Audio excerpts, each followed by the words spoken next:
குகேஷ் சிங்கப்பூரில் நடந்த உலக செஸ் சாம்பியன் போட்டியில் சீன வீரரை வென்று சாம்பியன் பட்டத்தை வென்றார். 18 வயதான குகேஷ் உலக சாம்பியன் பட்டத்தை குறைந்த வயதில் வென்ற வீரர் என்ற வரலாறு படைத்துள்ளார். இவர் சென்னையைச் சேர்ந்தவர், அதாவது தமிழ்நாட்டைச் சேர்ந்தவர். அதனால் ரூபாய் 5 கோடிக்கான காசோலையை முதலமைச்சர் மு.க. ஸ்டாலின் வழங்கி இவரை சிறப்பித்தார். இந்த பாராட்டு விழாவில் கலந்து கொண்ட விஸ்வநாத் ஆனந்த் அவர்கள், செஸ் என்றால் அது தமிழ்நாடு தான் என்று இந்திய அளவில் இருந்து வருகிறது. இங்கிருந்து தான் முதல் சர்வதேச champion, grand master, world junior champion, world champion போன்ற பலரும் உருவாகியுள்ளனர் அப்படின்னு புகழாரம் சூட்டியுள்ளார். 31 கிராண்ட் மாஸ்டர்கள், 2 உலக சாம்பியன்களை கொண்டுள்ள தமிழ்நாடு இந்திய அளவில் மட்டுமல்ல உலக அளவிலும் கூட சொல்ல முடியும். செஸ் என்றால் அது தமிழ்நாடு தான்.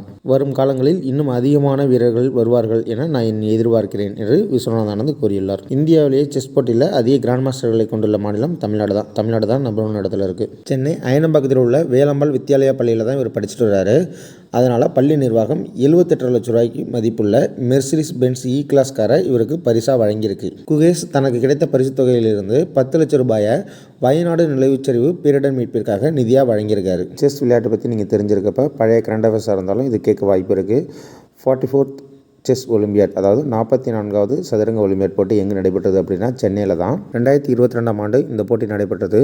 திமுக அரசு, அதாவது தமிழ்நாடு அரசு சார்பில் பன்னாட்டு சதுரங்க கூட்டமைப்பு இப்போட்டியை ஒருங்கிணைத்து நடத்தியது. இதுவே இந்தியாவில் நடைபெற்ற முதலாவது சதுரங்க ஒலிம்பியாட் போட்டியாகும். இந்த போட்டியை தமிழ்நாடு அரசு நடத்தியது. மாமல்லபுரத்தில் தொடக்க விழா அரங்கேற்றம் செய்யப்பட்டது. சென்னை நேரு அரங்கத்தில் போட்டிகள் நடத்தப்பட்டன. பிரதமர் நரேந்திர மோடி தான் தொடங்கி வைத்தார். இதில் அந்த தீப்பந்தம் மாதிரி இருக்கும்ல, அந்த தீப்பந்தத்தை ஏற்றி வைத்தது விஸ்வநாத் ஆனந்த்.